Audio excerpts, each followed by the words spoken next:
The Fast and Furious franchise has been tearing up the streets for a quarter of a century now. Its stories have evolved from street racing to saving the world, and most important, family. But is that enough? Today, ScreenRant is going under the hoods and seeing what the problems are.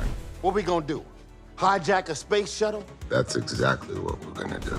The Fast and Furious franchise began as a love letter to street racing, car culture, and underground crime. The 2001 original The Fast and the Furious introduced audiences to a world of neon-lit races, nitrous-fueled engines, and characters who had as much grit as their custom souped-up rides. It wasn't trying to change the world of cinema, but its unique mix of action, style, and emotional stakes made it a surprise hit. Vin Diesel's Dom Toretto, the late Paul Walker's Brian O'Connor, and the rest of the crew became instantly iconic, connecting with audiences who appreciated the raw intensity of car culture. In the first few movies, the formula remained relatively simple. It was all exciting street races, undercover investigations, and the recurring theme of loyalty and family. The franchise chose to branch out a little in the mid-2000s with Fast and Furious, Tokyo Drift, stepping away from the US to introduce some international flair. Then Fast 5 reinvented the series as a high-octane action heist blockbuster. The latter is widely regarded as the franchise's peak, where the perfect balance of daring stunts, character development, and clever plotting elevated it beyond expectations.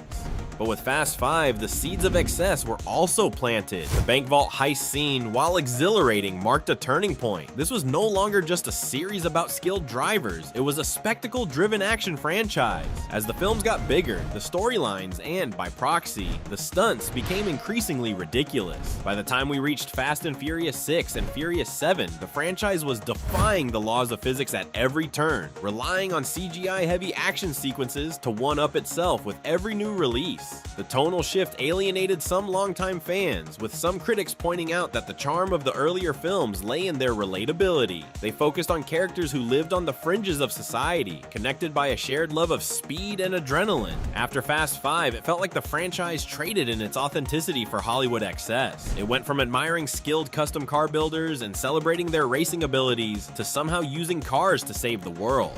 By the time Fast 9 arrived, the franchise had entered full-blown parody territory. We're in outer space! Told you numbers don't lie.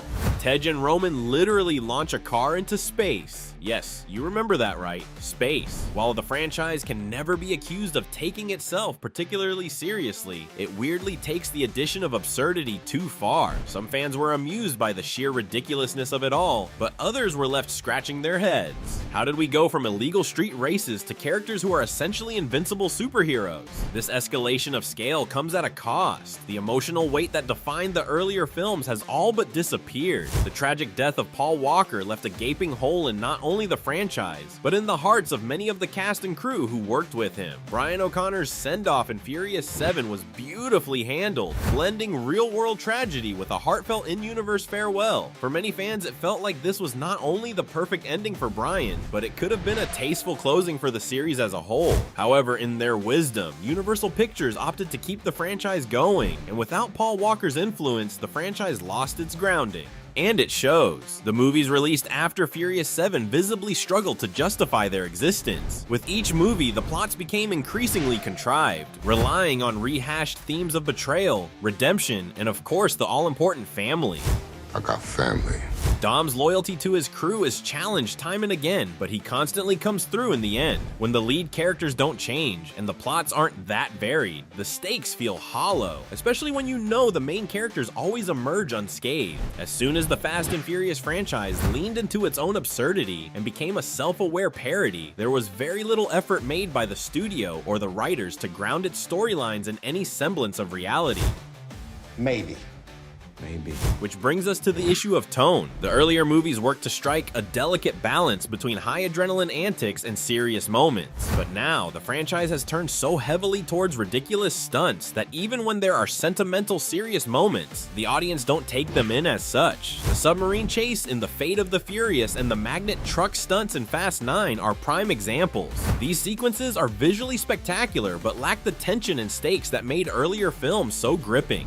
The characterization has also suffered. Dom, for example, started out as a compelling anti-hero with a moral code, but he has now been reduced to being a walking meme. His constant mumbling about family has turned into a comedic catchphrase devoid of meaning. Other long-standing characters such as Letty, Roman, and Tej are stuck in a perpetual loop where they cycle through the same tired, quippy banter and predictable arcs. Charlize Theron's Cypher was introduced as a tech-savvy mastermind, but her character quickly devolved into a generic villain who loves spouting bland monologues about power. With the changes made to the franchise over the past 25 years, and with the addition of spin-offs, we really need to ask, who is Fast and Furious trying to appeal to nowadays?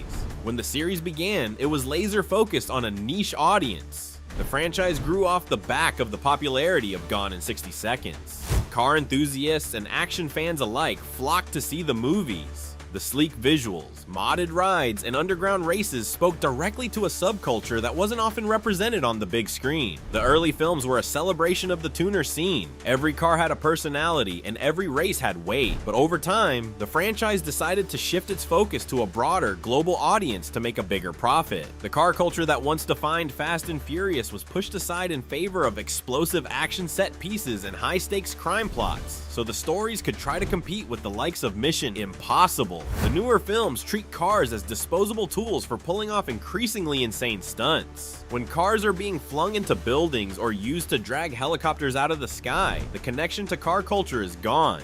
Despite its shift, the franchise is still struggling to compete in today's cinematic landscape. With the rise of superhero blockbusters and spy thrillers, Fast and Furious feels increasingly out of place. Audience preferences have changed, and though the stunts are bigger, the storytelling hasn't evolved to match. To be brutally honest, the franchise should have ended with Furious 7. There was a natural conclusion with the film, giving a heartfelt farewell to Paul Walker and providing a believable, satisfying resolution for the main characters meant it struck the perfect balance between action and emotion, leaving fans with a sense of closure. But instead of going out on a high note, the series has continued to spiral into absurdity. Each new installment feels like a desperate attempt to outdo the last, with increasingly ridiculous stunts and repetitive, paper-thin plots. While these movies still make money at the box office, the creative well has clearly run dry. Even fans of the movies are now suffering from franchise fatigue. Splitting the Fast X finale into multiple parts makes it abundantly clear that the studio is squeezing every last drop out of the series. But at what cost?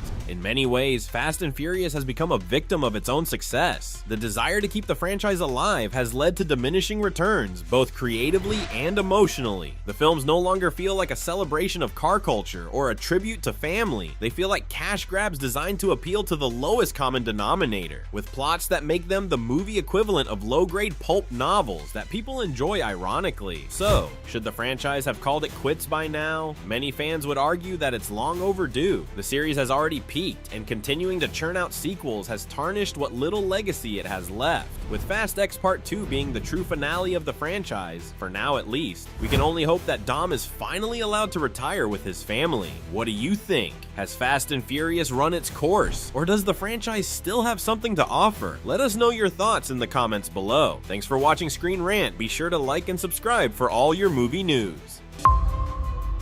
Fast and Furious franchise has a whole bunch of great action sequences, but which ones are the absolute best? For the first film, the highlight has to be the big truck heist from the third act. Part of its appeal is just how tactile and real it feels. Sure, there are a lot more action-heavy sequences throughout the franchise, but this one's special for being on the more believable side of the spectrum while still maintaining a certain level of ridiculousness. It features Vince hanging onto a semi-truck and doing his best not to get shot by the driver. Meanwhile, Dom, Letty, and Brian all try to save Vince, with Brian being the one to actually get the job done. It's in the moment after, when Brian is forced to reveal he's a Fed, that things take an even more dramatic turn. You could make the case that the sequence extends beyond the truck chase and includes the final chase where Dom and Brian pursue Tran, which culminates in that final drag race between Dom and Brian. If you include all of these epic moments, they make for one hell of a sequence and a potential early high point for the series as a whole. Similarly, the Tokyo chase from Fast and the Furious Tokyo Drift just feels like a proper old-school car chase with a healthy amount of practically applied drifting.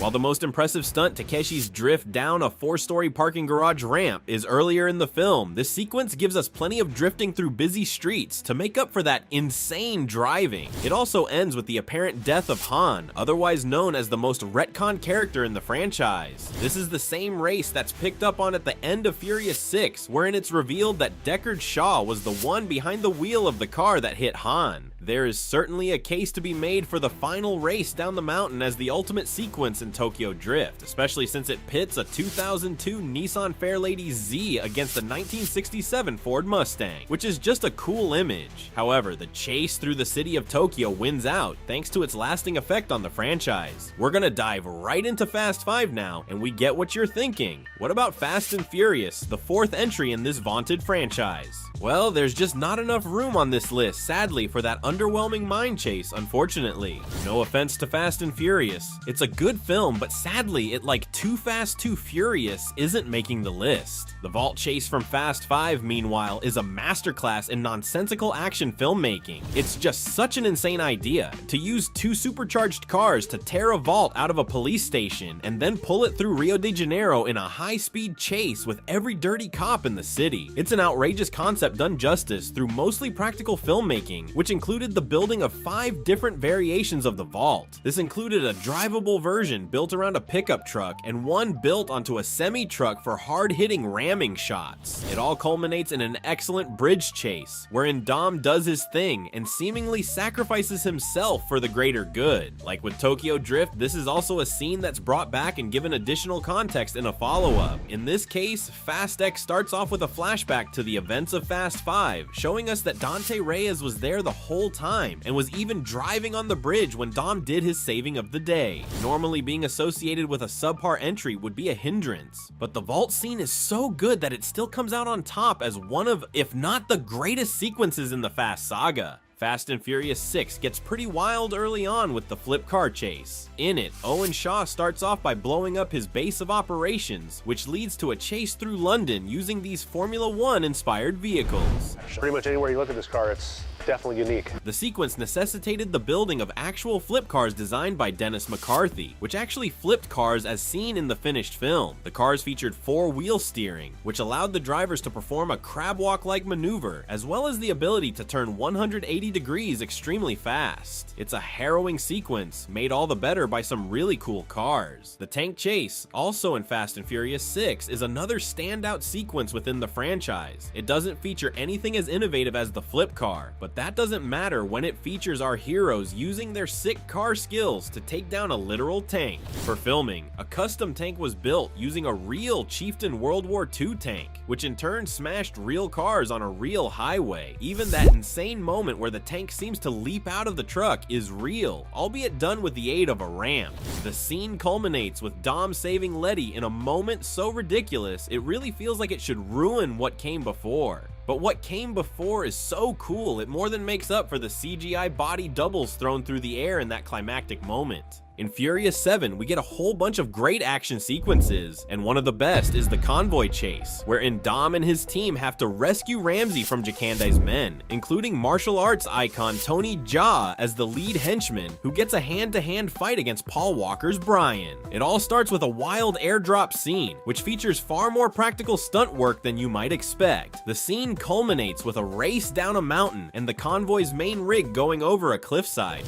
making it a sequence very concerned with the theme of falling down. Jumping a Lycan Hypersport through Abu Dhabi's Etihad Tower skyscrapers is one of those really outrageous CG-fueled sequences that still utilized a shocking amount of practical car stunt work. This is the shortest sequence on our list, but that's not a knock on what the production team was able to pull off. They built several 30-foot tall glass and aluminum structures for the stunt drivers to drive through, resulting in a mostly believable action sequence. Well, as believable as you would expect under the circumstances. It's the crown jewel of Furious 7's many stellar action beats, and features some of the film's many instances of incredible CGI doubling for the late Paul Walker. Our lone sequence from Fate of the Furious doesn't even involve a single car, nor do any of the main family members make an appearance. Instead, it's the prison fight scene, wherein Hobbs is given the option to leave prison, and after a little convenient prison door sensor destruction, all of his fellow prisoners are let loose. One of those prisoners is Deckard Shaw, who proceeds to attempt an escape of his own.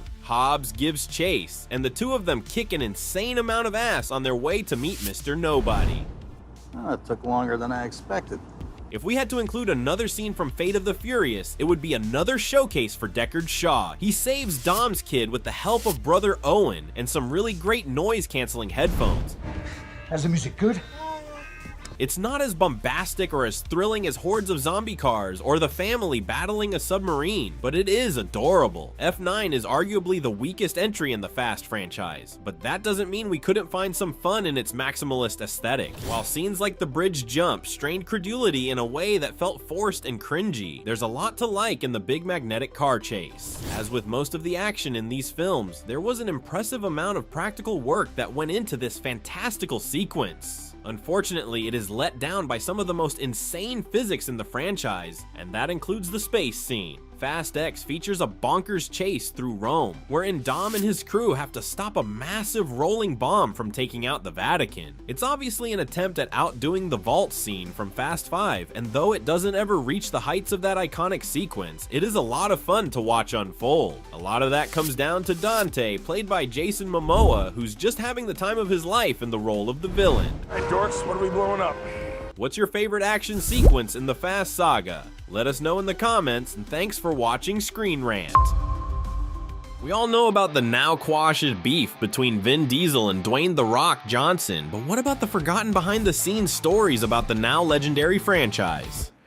The very first movie in the long-running franchise, The Fast and the Furious, notably featured real-life illegal street racers and their cars to achieve its authentic look and feel. While wanted on the streets, these racers were also hired as technical consultants for the first and succeeding films. This spirit continued in Fast and Furious Tokyo Drift. In Tokyo, bureaucratic requirements made it impossible for the crew to legally film in the city and still meet shooting deadlines. So even the simple scenes of Sean Boswell walking around Tokyo were filmed in secret. When the crew got caught, the studio sent a fall guy to spend the night in jail, allowing the real director Justin Lin to continue working. And let's not forget the fourth movie, Fast and Furious. One of the most memorable locations from Fast and Furious was Arturo Braga's church, which in real life was maintained through donations by a local drug lord. So if you're wondering why the first films felt so authentic, the secret ingredient was crime. Of course, the extravagant action set pieces go a long way as well.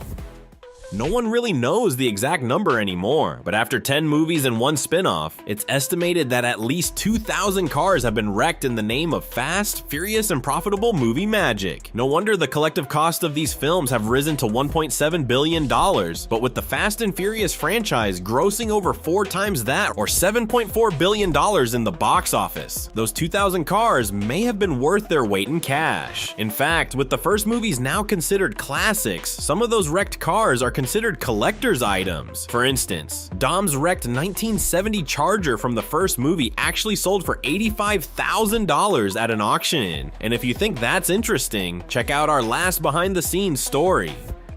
The role of DSS agent Luke Hobbs was originally designed for Tommy Lee Jones, whose version of Hobbs was supposed to debut in Fast 5. However, when Vin Diesel saw a Facebook comment demanding to include Dwayne Johnson in the next movie, Luke Hobbs was redesigned for The Rock. It would have certainly been interesting to see Tommy Lee Jones's take on Hobbs. But whether or not we agree with this recast, it's undeniable how Johnson took the franchise to new heights. And perhaps most importantly, it's a testament to the role that social media played behind the scenes in making one of the biggest action franchises in history. So what other behind-the-scenes stories do you know of that should have been included in this video? Tell us your thoughts, stories, and theories in the comments. And keep watching ScreenRant.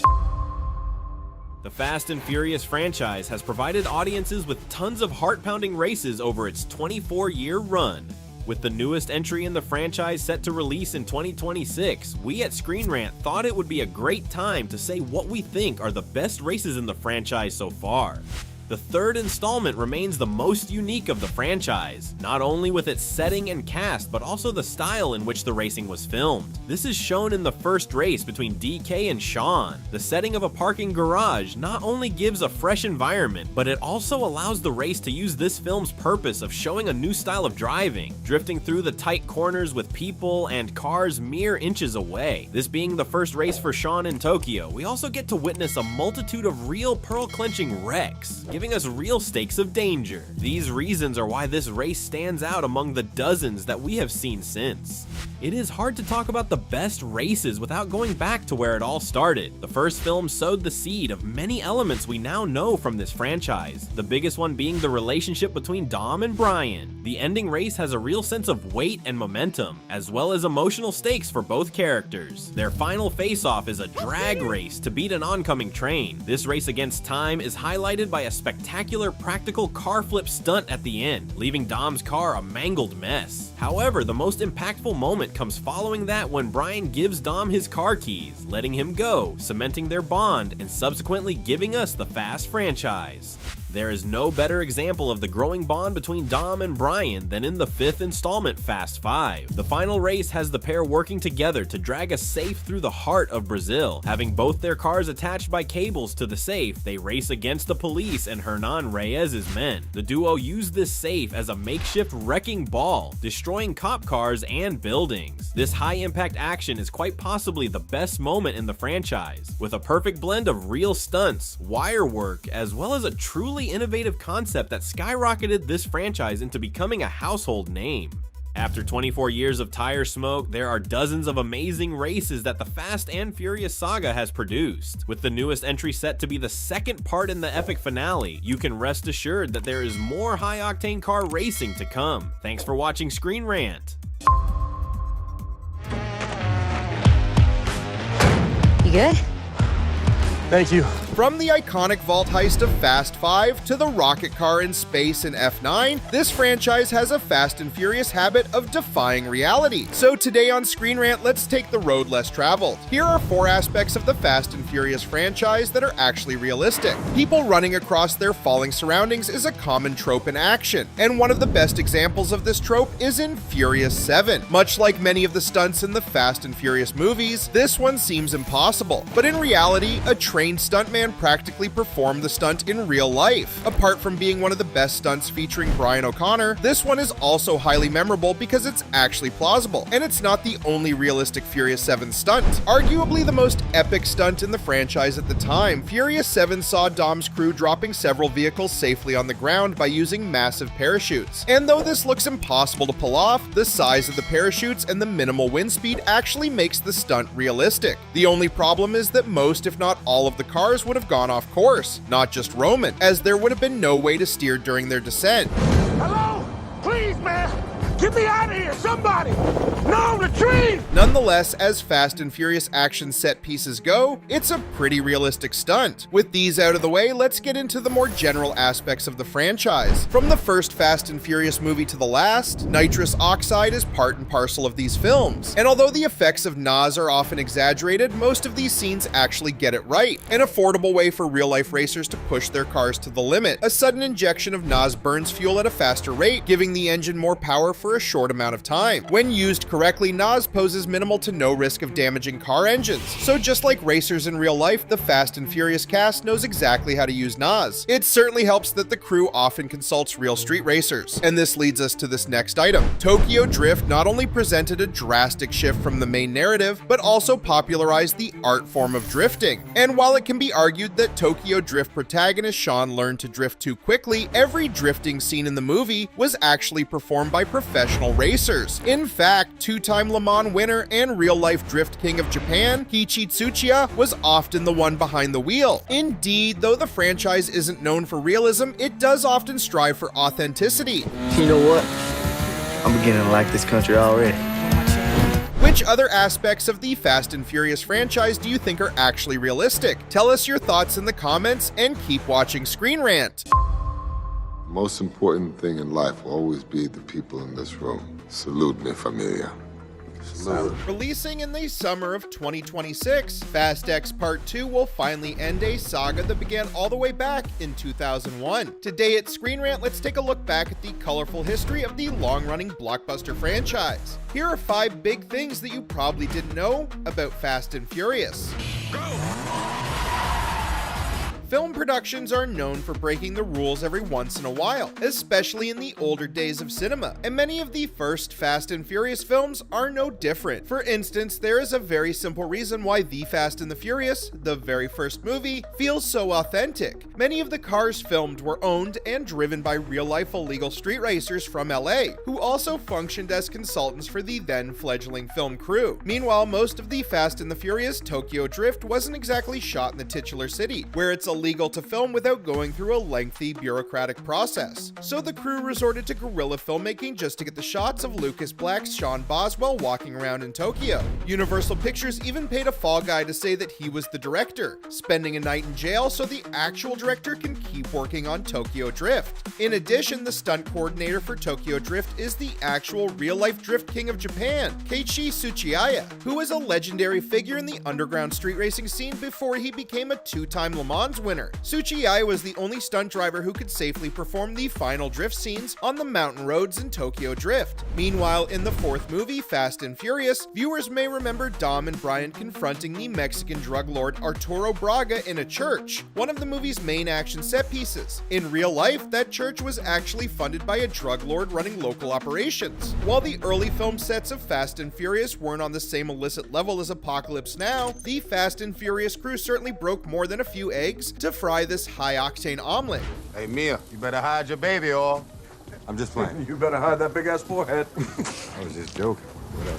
Believe it or not, Johnson wasn't the original actor that was slated to play the sharp-tongued, hot-headed DSS agent Luke Hobbs. Instead, the role was initially developed for the legendary actor Tommy Lee Jones, who was supposed to make his franchise debut in Fast 5. Jones's Hobbs would have been the perfect foil to Dom, the authority figure to help usher the franchise from street racing to earth-shaking heists. But the Fast and Furious fan base have a very strong social media presence, and after Vin Diesel read a Facebook comment clamoring for The Rock to become a part of the franchise, the rest was history. As Hobbs was initially tailor-made for Jones, they needed to redesign the character to fit Dwayne Johnson instead. But it would have been interesting to see Jones's take on Hobbs, which would have resulted in a very different tone for Fast 5 and Hobbs's successive appearances. Curiously, parts of this unrealized performance can likely be gleaned from Jones's role as Phillips, the gruff, skeptical colonel who recruits Steve Rogers in Captain America: The First Avenger, which came out in the same year as Fast 5. Whether or not Diesel made the right call to cast Dwayne Johnson instead, his Luke Hobbs has delivered beyond expectations, and is even expected to star in his own spin-off solo film. Tommy Lee Jones is certainly the better actor, and would have offered something different to the role, but only Johnson could have chased Dom through the favela and portrayed an anti-hero that can actually physically dominate someone like Vin Diesel. Besides, it's not like the franchise needs more Oscar winners in its roster. And the Oscar goes to Helen Mirren in The Queen. The mother of Deckard, Owen, and Hattie, Magdalene Queenie Ellimson Shaw, is famously played by the decorated Helen Mirren, who's been nominated 4 times for different Oscars and won the Best Actress Award for The Queen in 2007. Queenie's daughter Hattie herself is also played by an Oscar-nominated actor, Vanessa Kirby, who nearly snagged the Best Actress Award for Pieces of a Woman. And let's not bury the headline here, there's also Broadway legend Rita Moreno, the abuelita of Dominic, Jacob, and Mia Toretto in the films. Moreno won the Oscar for the Best Supporting Actress after her iconic role as Anita in the original film musical West Side Story. Notably, Moreno is the only member of the Fast and Furious cast who can also lay claim to the EGOT achievement, which means that along with her Oscar, Moreno has also won Emmy Awards, a Grammy, and a Tony. Meanwhile, the villain-turned-hero Cypher is played by Charlize Theron, who was thrice nominated for different Academy Awards, and won the Best Actress Oscar for the biographical crime drama Monster. Moreover, it may surprise some viewers that Brie Larson, who plays Mr. Nobody's daughter Tess, won the Oscar for Best Actress in 2016 for her role in Room. And last but not least, Djimon Hounsou, who played Mos Jakad in Furious 7, has been nominated twice for the Oscar for Best Supporting Actor. With Fast X Part 2 on the way, there might be even more Academy Award winners and nominees joining the franchise soon. Indeed, there is an unusually huge amount of critically acclaimed talents amid the Fast and Furious cast. They just don't get as much attention as the muscles and speeding cars, which, to be fair, is the bread and butter of the franchise. Thanks for showing me the way. Jacob? The Fast and Furious franchise has destroyed over 2,000 cars. That's not an exact number because it's become harder and harder to track with each new installment, but it's probably safe to say that no other movie franchise has wrecked as many vehicles in the name of movie magic. Even after over 10 mainline films and spin-offs, 2,000 cars still seems like a lot, and yet it explains why the overall production budget for the entire franchise comes to a staggering total of $1.7 billion, with the Fast and Furious movies collectively grossing $7.4 billion in the box office. However, those over 2,000 cars clearly paid for themselves. Even outside the films, Dom's original 1970 Charger in its wrecked state sold at an auction for $85,000. Apart from lining the pockets of Universal Pictures executives, the result of all this destruction speaks for itself. No other franchise can lay claim to staging anything as epic as the Fast 5 vault heist. Fast and Furious 6, which alone cost $160 million, somehow outdid that with the bridge and tank scene, where Dom bends physics to save Letty. And let's not forget the last 10 minutes of Fast X, which are arguably the most ridiculous, high-octane scenes in the franchise. However ridiculous these scenes may seem, this film crew takes them very seriously, and after burning through tremendous amounts of money and twisted metal, the sheer cultural impact of the Fast saga has paid dividends. Naturally, the individual budget for each new film has increased since the Fast and the Furious in 2001, with Fast X topping the scales at $378.8 million in 2023, and Fast X Part 2 is expected to not just cost even more, but also to gross even higher at the box office. In fact, most viewers already know how the Fast saga is going to end. You know, that collar looks good on you. Yeah, look a whole hell of a lot better with your blood on it. Yeah, good luck with that, Hercules. The no-lose clauses in the contracts of Vin Diesel, Dwayne Johnson, and Jason Statham are very real. And unless Jason Momoa tries the same, his character Dante Reyes is pretty much doomed in Fast X Part 2. While these no-lose clauses aren't exactly a big franchise secret, what may not be common knowledge is that Dwayne Johnson started the trend in Fast 5, and it was adopted by his co-stars Vin Diesel and Jason Statham in the subsequent films. Although Johnson and company have been called out for being so vain as to include never losing in their actual contracts, it's hard to argue with a formula that has consistently worked for years. It also certainly helps that these contracts are simply hilarious. Given their respective film careers, the no-lose clauses are not just exclusive to, but completely on brand for Johnson, Diesel, and Statham. Moreover, with these silly stipulations in place, it's always interesting to see how directors get around the problem when a fight breaks out between any of the three. After all, it's not like the no-lose clauses can hurt the bulletproof plot and characters of the Fast and the Furious. Interestingly, Fast X Part 2 could also use this to drop some truly unexpected final twists as well. Would it count as losing to Dante if Hobbs sacrificed his life to save Dom's family? With the Fast saga coming to an end in 2026, do you know of any other interesting and little-known facts about the Fast and Furious franchise? Thank you for watching Screen Rant, and stay tuned for more movie news. Fast X Part 2 is supposedly the very last movie in the Fast and Furious franchise, and maybe that's not a bad thing. Outside of the actual superhero genre, the Fast and Furious movies comprise arguably the most influential and prominent film franchise in the history of action cinema. However, even the most hardcore Dom Toretto fans would concede that the movie should have ended around Fast 5 or Furious 7, and this is essentially because of how repetitive the franchise has become. Never mind the predictable plots. That's just part of the fun. Anyone who watches these films knows that Dom's crew will always win. However, for the last couple movies, the franchise has failed to make this journey remotely interesting. From villains turning into heroes and badasses exchanging clever barbs, the cliches that used to be fun have gotten too repetitive. At this point, the Fast saga has fully transformed into an extremely well-produced soap opera. Even the trend of introducing cooler cars or even more physics-defying stunts have turned stale. Fast and Furious definitely gets credit argument for spinning a one-off street racing movie into a billion-dollar heist movie franchise. But enough is enough. Sure, Fast X Part 2 could still shut the critics up if it provides a satisfying victory for Dom's crew, but after touching on and then rehashing every single action movie cliche, Fast X 2 should be the end of the Fast saga. That said, we're not opposed to the franchise continuing in other ways. They will live on in your memory.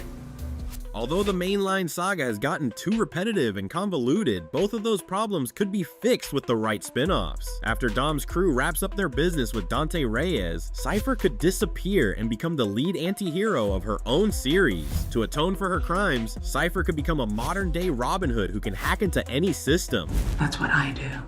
We also wouldn't mind revisiting Sean Boswell, also known as the Drift King. Sean could star in a show where he teaches the next generation of drift racers. She's ready to roll.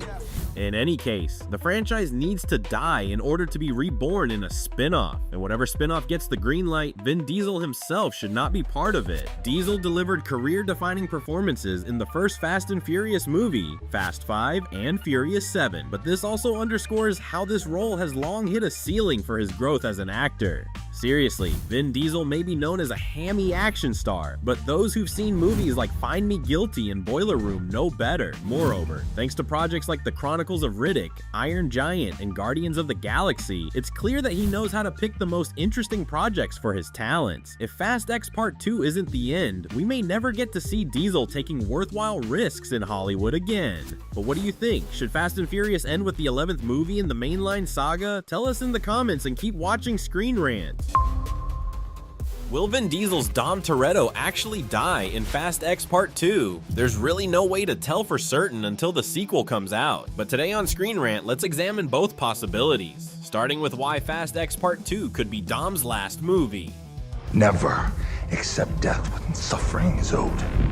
There's actually evidence supporting the theory that Dom will die in Fast X Part 2. Originally, Vin Diesel envisioned the Fast saga to conclude in the 10th movie.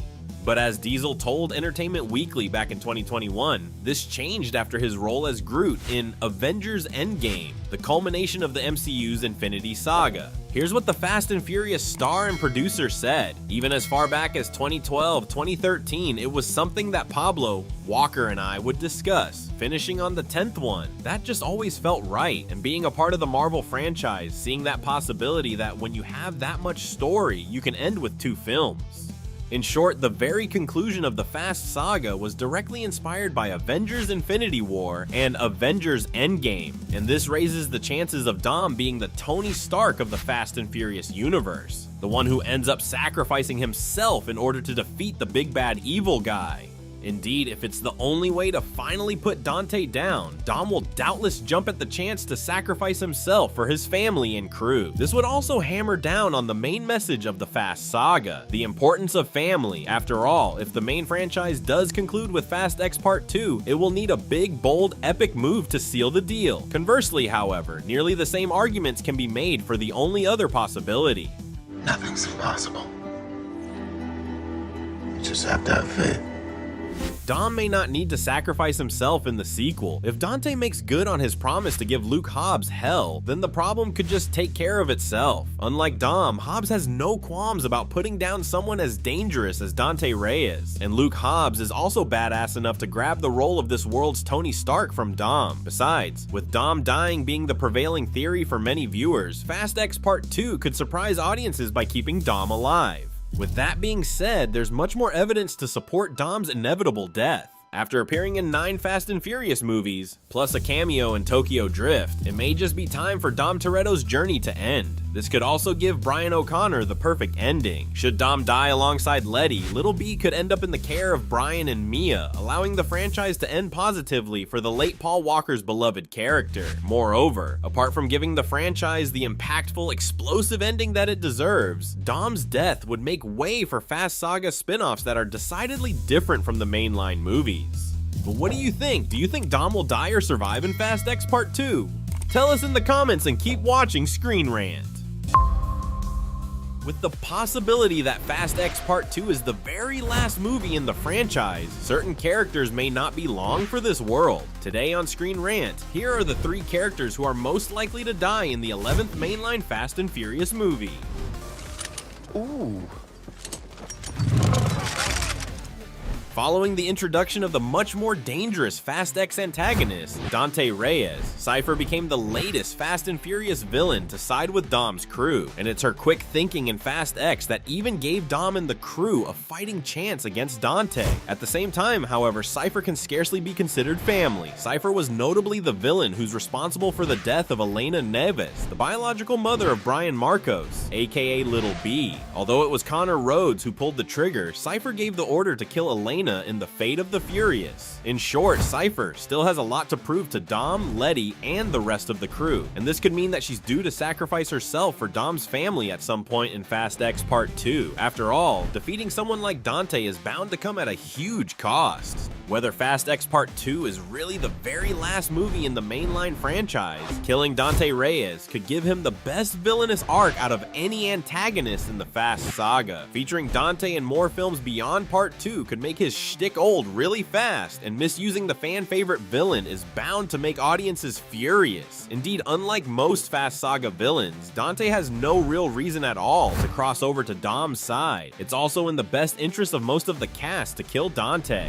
Sending him to prison for his crimes could just give him another playground with which to terrorize Dom's family. So, if there's anyone who is most likely to die in the cast, it's Dante Reyes, who will stop at nothing until he avenges his father Hector. Meanwhile, this next character has at least a 50% chance of dying. On one hand, killing Dom may not resonate well with the vast majority of viewers. On the other hand, maybe it's the big, bold move that the Fast saga needs to end in the most epic way possible. After all, Dom is all about family, and a lot of the time, family is about sacrifice. If Dom dies in order to finally defeat Dante and keep his family safe, such a death would still fall within the franchise's core themes. Moreover, while Dom's death could signal the end of the mainline Fast saga, it could open the doors for the other crew members to step up to the plate, possibly starring in their own spin-offs. But what do you think? Which other characters do you see meeting their final fates in Fast X Part 2? Tell us in the comments and keep watching ScreenRant.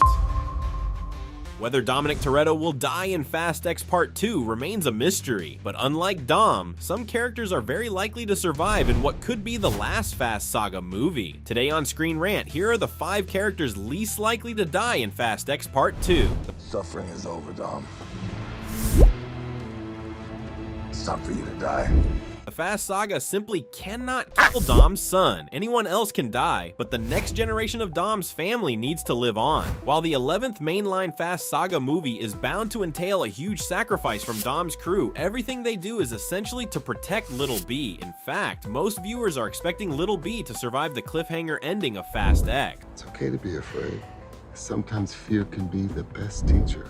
On that note, this next character is even more likely to survive. It remains to be seen whether Brian O'Connor will actually return in any future Fast Saga films. But what's sure is that he won't die. Vin Diesel wouldn't allow audiences to see the late and beloved Paul Walker die on screen. Moreover, should Dom or Letty die in Fast X Part 2, Brian and Mia would be the perfect new caretakers for Little B. It's also highly unlikely for Brian to get into any dangerous situations in Fast X Part 2, which can't be said for these next characters. Many viewers are convinced that Deckard Shaw will die in the sequel, but he is actually more likely to survive when compared to anyone else in Dom's crew. And it's not just because he is arguably the better and more dangerous mercenary. Most importantly, Hobbs and Shaw still needs a sequel, which could serve as the lifeline of the franchise should the mainline Fast Saga end soon. Apart from how his character's arc doesn't entail a big sacrifice, Jason Statham is too big of a star for the franchise to let go of, not unlike the actor who plays this next character.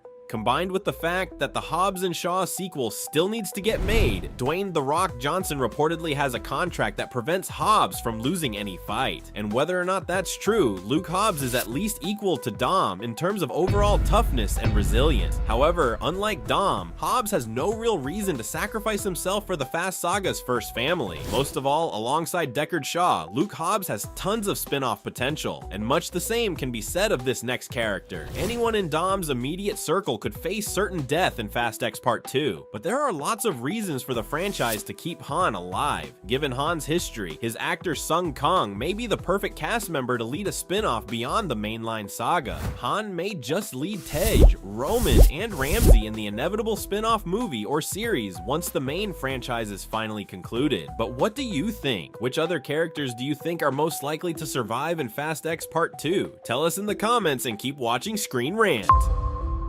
We all know that Dom and Little B will survive that massive cliffhanger in the ending of Fast X, so what's the twist in store for Fast X Part 2? Dom holds Little B tightly as they brace for the coming impact of the booby-trapped dam. However, the menacing beeping of Dante's bomb suddenly stops, and in an anticlimactic moment, no massive explosion occurs. Nearby, a frustrated Dante throws a temper tantrum, kneels dramatically, and screams to the heavens. And from high above the scene, it's revealed that Mr. Nobody has been following the action from a stealth aircraft, 40,000 feet in the air. More importantly, it was Mr. Nobody who shut down Dante's bombs with a modified version of Project Ares. While Ares was designed to control any weapon system remotely, Mr. Nobody creates a pacifist version that only shuts down smart weapons. This is the real reason why Mr. Nobody went missing after that plane crash in F9. He was developing a contingency plan against Project Ares, knowing that it could all too easily end up in the wrong hands. Mr. Nobody's plane then swoops down to attack Dante and Ames and rescue Dom and his son. So for now, Dom and Little B are safe. And it's all thanks to Mr. Nobody. With Fast X Part 2 being the last movie in the franchise, Mr. Nobody won't be the only heavy hitter to return for one last endgame style fight. But wait, what about the rest of Dom's crew? Fast X Part 2 reveals what really happened after Ames shot down the plane carrying Tej, Roman, Han, and Ramsey. The four of them scramble to the back of the plane to avoid the brunt of the impact. And while Roman, Tej, and Han get severely injured, they wake up alive amid the wreckage. However, Ramsey is not as lucky as her friends. As Tej comes to, he finds Roman crying his eyes out while tightly clutching Ramsey's lifeless body. Nearby, Han weeps in silence while comforting Tej.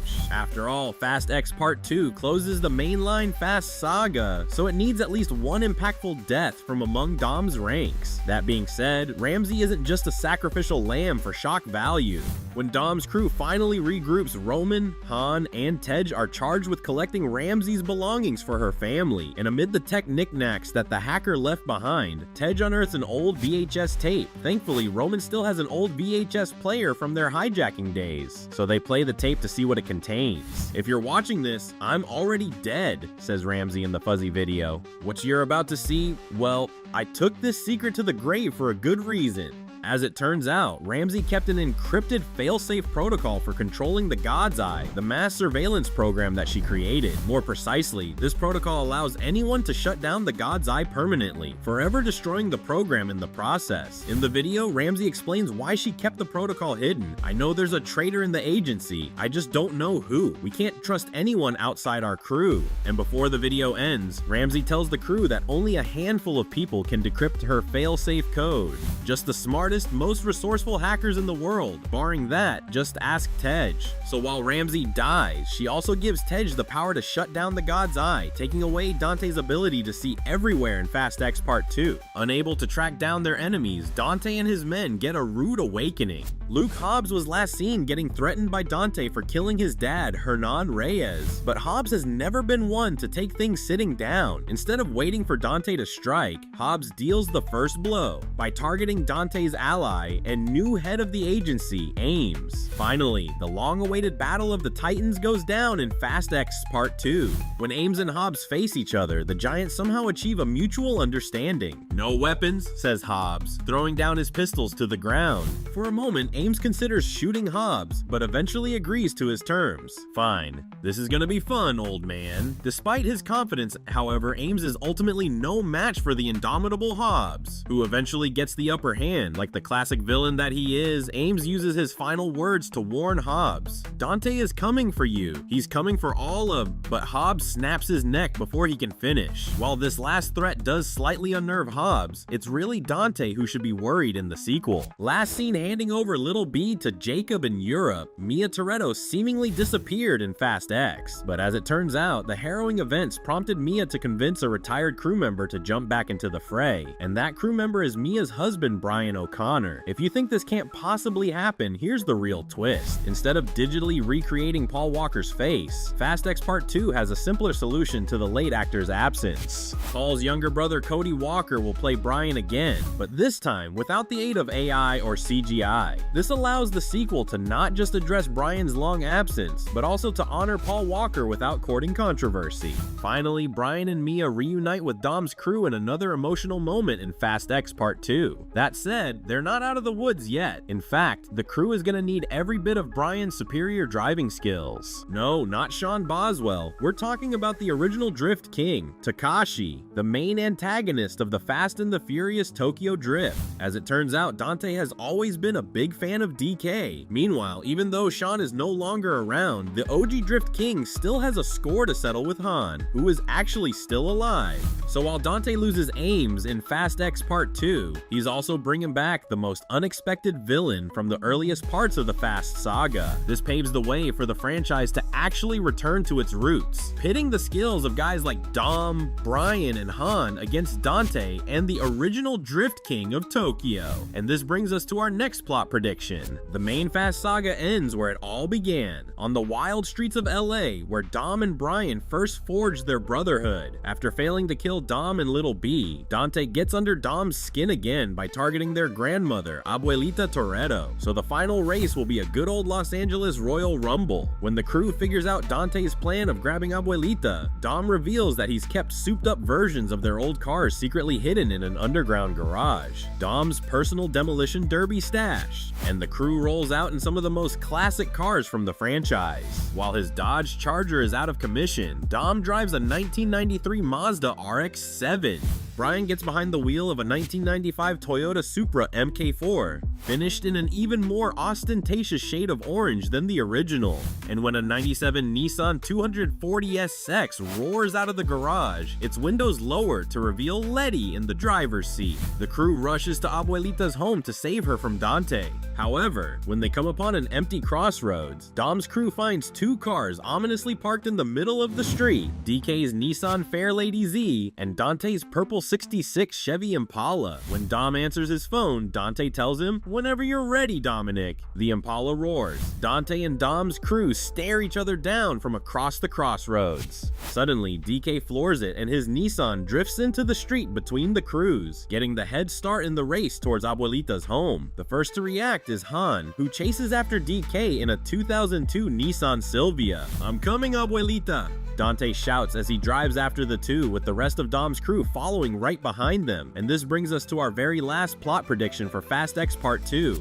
By the end of this LA demolition derby / street race, only Dom and Dante are left racing towards Abuelita. On the radio, Tej tells Dom that Dante's car is rigged to blow up. So less than a mile from Abuelita's house, Dom engages his car's nitrous to ram Dante's Impala into an empty building, and the explosion levels the entire block, with Dom making the ultimate sacrifice for family, eliminating Dante in the process. The sequel finally closes the book on the Fast saga. So what do you think of our plot predictions for Fast X Part 2? Tell us your own theories and thoughts in the comments, and keep watching ScreenRant.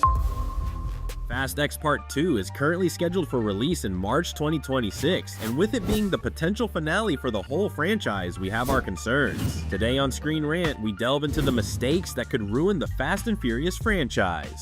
First up, we have to call back to the ending of Fast X itself, which set up a pretty major and wild return. In the previous film, Han had made his return after seemingly being killed in a car accident in Tokyo Drift, later revised to vehicular homicide courtesy of the villainous Deckard Shaw at the end of Furious 6. It turned out in F9 that Han's death was actually a fake out by Mr. Nobody, although how exactly he managed this was not shown or explained. This was a pretty major retcon for fans of the series, who had been quick to catch on during the fourth installment that Tokyo Drift didn't take place at its stated point in the timeline.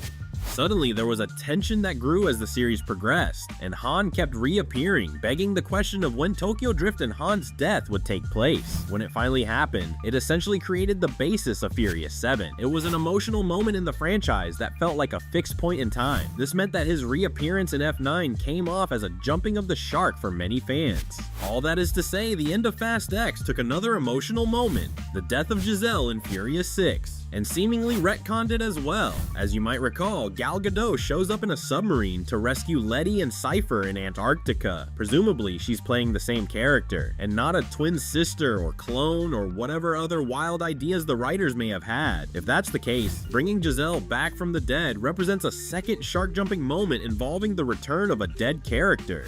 There is a chance that the creative team behind Fast X had some idea of what they were getting at with Giselle's return. Perhaps there is a reason for it that isn't as silly and insulting as Han's agency-sponsored escape. However, we can't come up with anything that makes logical sense, even in the reality-melting world of Fast and Furious.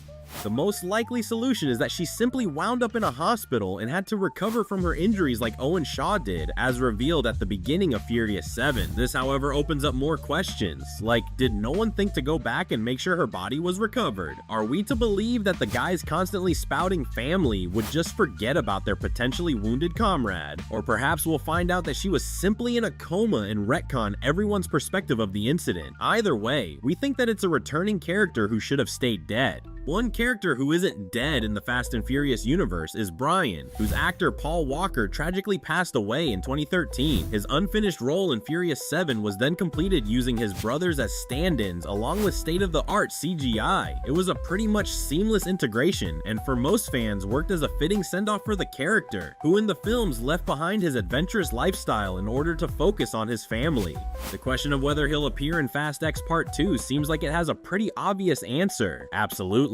His appearance is teased in F9 when his car pulls up at the end of the film, and if Fast X Part 2 is the final installment, then it only makes sense to have him at least briefly show up at whatever the team's final gathering may look like. However, there is a danger here. What if they don't get the CGI right this time? What if it looks too computer generated? A Ella Ian Holm in the theatrical cut of Alien Romulus? That would be a massive fail and likely send the whole franchise out on a sour note. Of course, Fast X Part 2 could do something far worse than continuing on with a small plot thread or bringing in some questionable CGI. It could continue to do the many things that made Fast X such a chore for some fans. As one user on Reddit explains, Fast X is too long, has more characters than it knows what to do with, and much of it feels repeated from earlier films. That last bit is especially true, as it once again brought in a relative of a previous villain who wants revenge on the Fast family, called on a previous villain to work with the team, and had multiple characters return from the dead. It was like a greatest hits album performed by a lackluster cover band. If Part 2 really wants to end the franchise on a positive note, it would be wise to go a different direction from the previous installment. To repeat a repetition of that magnitude would be an unfortunate death knell for the series. And then it happened again and again and again and again. Another element that would substantially detract from audience enjoyment is repeating the emphasis on CGI spectacle that the past two movies reveled in. While we would never want to detract from the incredible real-life stunts performed in each film, it's worth noting that the amount of computer enhancement added to these scenes in recent years has been frustrating for longtime fans. For example, F9 features a plethora of CGI nonsense, but perhaps its most eyebrow-raising came early on at the culmination of the opening action sequence. There, Dom and Letty are trying to escape the bad guys in Dom's 2020 Dodge Charger Hellcat and use a broken bridge to escape across a ravine. It's one of those situations that implies Dom not only is a master of physics, but also seems to be able to bend its laws to his will. How is that possible when none of it exists here? There's an expectation going into a Fast and Furious film that there will be a substantial amount of real-life car action, but over the course of F9 and Fast X, it seems like a lot of that action has been substituted by outrageous CGI shenanigans. You know, like driving down an exploding dam, for example. If the 11th entry decides to be extra bonkers, it could wind up going back to space. Perhaps Dante, in all his omniscience, has concocted some sort of Moonraker-style space base. Okay, what's happening? Wow, this is so weird. You know, why not? It's no holds barred ridiculous, but such is the series at this point. Whatever the context, going back to space would be a huge mistake, as it would not only double down on F9's second greatest blunder, but would also take us away from all that sweet street racing action that we so desperately crave. All this being said, it seems like the ultimate mistake for a final Fast and Furious film is to integrate the world of Hobbs and Shaw, something else teased to some degree by the latest installment. Specifically, it would be a shame to take on the same sci-fi aesthetic and plotting as Hobbs and Shaw, which notably featured Idris Elba as a cybernetically enhanced superhuman. It was a bridge too far for the series, but one that many fans can ignore due to it happening in a spin-off. For something like that to happen in the mainline continuity would be a tough pill to swallow, even in a world of spacefaring Pontiac Fieros. This doesn't feel right. But there is one last mistake that the franchise could make with its 11th entry, and that's allowing Vin Diesel's ego to hamper the production. We've heard plenty of stories of Diesel having to get his way behind the scenes. For example, there's the contractual demand that he never lose a fight, as demonstrated by his battle with Dwayne Johnson in Fast 5. His control over the franchise also shows in his portrayal of Dom, who becomes more and more of a savior figure as the films go on. It was even suggested, though never confirmed, that this same ego was what led to Justin Lin abandoning Fast X just days into production. Now, this isn't to say we don't love Vin Diesel and his portrayal of Dominic Toretto. He's a pop culture icon and will be saying family in that gruff voice for decades past the end of this franchise. I don't have friends. I got family. However, he is flawed, like any human, and his biggest flaw seems to be that he tends to let his ego get in the way. This could result in a very preachy ending for the character, when all we as fans want is a nice family barbecue to close things out. But what do you think? What's the worst that could happen? Let us know in the comments, and thank you for watching Screen Rant. The franchise can still shut its critics up in Fast X Part 2, but for that to happen, several things need to occur in the ending of the 11th mainline Fast Saga movie. To be fair, the one actual street racing scene in Fast X was fun, but while the last biggest stunt involved cars, it wasn't really a race. And if the Fast Saga is going to end on a high note, then its last, most memorable stunt should be somehow related to street racing. After all the ridiculous things this franchise has pulled off, the same old tricks just won't do. This final stunt needs to collide traditional street racing with the ostentatious, physics-defying approach of the last movies. And Fast and Furious already has everything it needs to make this happen, beginning with the new villain Dante Reyes. In the first half of Fast X Part 2, Lil B could survive, only for Lil B and Abuelita to be kidnapped by Dante, and he could force Dom's crew to design a car to compete in Dante's epic speed racer-like demolition derby in the third act. Dante could even live stream the event for the world to see, as two teams literally race for the fate of Abuelita Toretto. However, the final stunts go down, we also wouldn't mind Dante's crew acting like Immortan Joe's War Boys from Fury Road.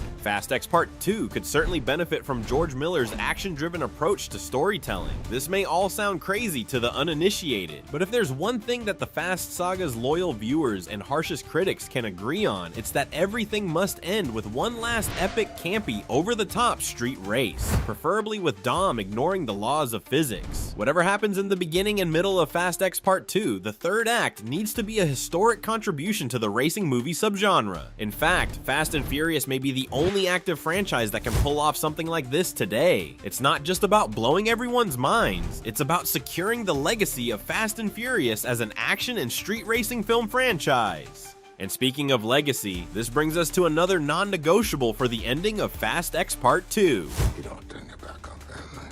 At this point in the franchise, most of the main cast members have uncertain fates, and that's fine. However, in no way can Fast X Part 2 end with the deaths of either Little B or Abuelita Toretto. Both Dante and Dom's crews can die in a massive fireball in space for all we care, but leave Lil B and Abuelita out of it. At the end of the day, this franchise is about the one thing that truly matters, so while everyone else in the cast is arguably fair game for the Reaper, the youngest and oldest members of the Toretto clan must live on.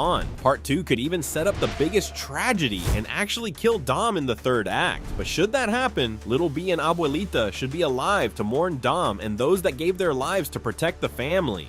This way, whatever Dante does to Dom's crew, things can still end on a positive note. While the franchise is known for cliffhangers, Fast and Furious has honed the art of the happy ending for over 2 decades, and the only way to satisfy both longtime viewers and hate watchers is to give them exactly what they want and expect from Fast X 2. I mean, it's very honorable. On that note, however, this brings us to a long-running franchise trend that shouldn't be anywhere near the next sequel. After Luke Hobbs and Dom Toretto found common ground in Fast 5, villains becoming part of Dom's crew has been a franchise staple, but this can't cross over into the sequel. We like this soap opera twist as much as the next viewer. However, Ames can't just change his mind about helping Dante in Fast X Part 2. It was great when Hobbs and Shaw did it, and Fast X pulled off Cypher's heroic turn as well. Admittedly, it would be hilarious if the same thing happened to Ames, but enough is enough. Franchise detractors will have more than enough bullets and dirt to throw on the sequel the moment it comes out, so it's time to let this third act trope die. If anything, the Fast and Furious cast already has too many good guys in the roster, and this brings us to our next point about how the sequel should end. No way. We all know there's a possibility that Jacob somehow jumped out of his car right before his big Fast X sacrifice. Yet as much as we love this character, Dom Toretto's not-so-little brother needs to stay dead. This also applies to every other Fast and Furious character who supposedly died, from Brixton Lore and Hernan Reyes to Dom's dad, Jack Toretto. Giselle's surprise return in Fast X was cool, but that should be the last of these near-magical resurrections. Well, after Giselle died, I didn't know what to do. Don't worry, Han, she was only on vacation. That said, if Fast X Part 2 really is the final chapter of the Fast saga, there's at least one character who needs to return. Hey, thought you could leave without saying goodbye. There's actually a simple way to bring back Brian O'Connor, and it doesn't need to involve using AI or CGI to recreate the face of the late and beloved Paul Walker. Instead, Fast X Part 2 can just recast Brian with either of Paul's actual brothers, Caleb or Cody Walker, and whichever actor gets to play Brian in the sequel, the character must survive the ending of Fast X Part 2. As Vin Diesel himself says, "I couldn't imagine this saga ending without truly saying goodbye to Brian." And this would be the best way to give the character that proper goodbye. Honor Paul Walker's legacy, and risk no controversy related to uncanny valley-looking CGI. Indeed, Fast X Part 2 simply can't end without explaining and fixing Brian's long absence. He can't just be the guy who shows up for barbecues, but not for when the crew actually needs help. Moreover, Brian and Mia Toretto would be the perfect couple to take care of Little B after Dom and Dante's final showdown. Salute me, familia.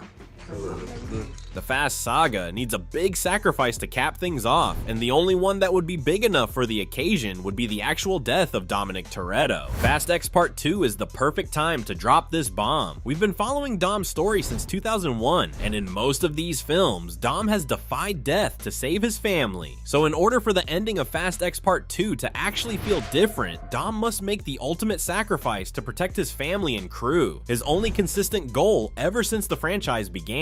Moreover, Dom should have no choice but to sacrifice himself in order to defeat and kill Dante Reyes. Dante may be a new addition to the cast, but just like Dom, his perfect ending would be in the third act of the next movie. Right now, Dante is inarguably the greatest villain the franchise has produced.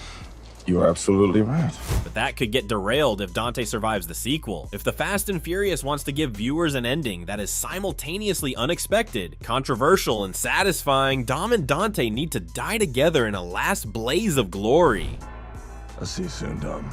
And let's not forget the epilogue. Apart from the mainline story of Dom and his crew, the Fast saga needs to have a proper ending for the agency, the organization responsible for the crew's global misadventures. And for that to happen, Mr. Nobody must appoint Tess as his permanent replacement. Whether Mr. Nobody dies in Fast X Part 2, Tess must not only survive, but should also take her proper place at the top of the agency. And it's not just because we want Brie Larson to have more screen time. By putting the agency back in the hands of the good guys, the Fast saga can set up strong foundations for future Fast and Furious spin-offs. Whoever survives among Dom's crew, Tess will need them in tackling the next big threats to the safety of the world. As head of the agency, Tess could lead Ramsey, Tej, Roman, and Han as a new smaller team of tech and driving experts. The agency could even form a black ops team of femme fatales composed of Cypher, Letty, and Giselle. What time do they open? They opened the same time as I pulled this trigger. Part 2 may very well be the last film in the Fast saga, but if the agency is in good hands, then the franchise would have a bigger, better springboard for possible spin-offs. So what do you think? What else should or shouldn't happen in the ending of Fast X Part 2? Tell us your thoughts and theories in the comments, and keep watching Screen Rant.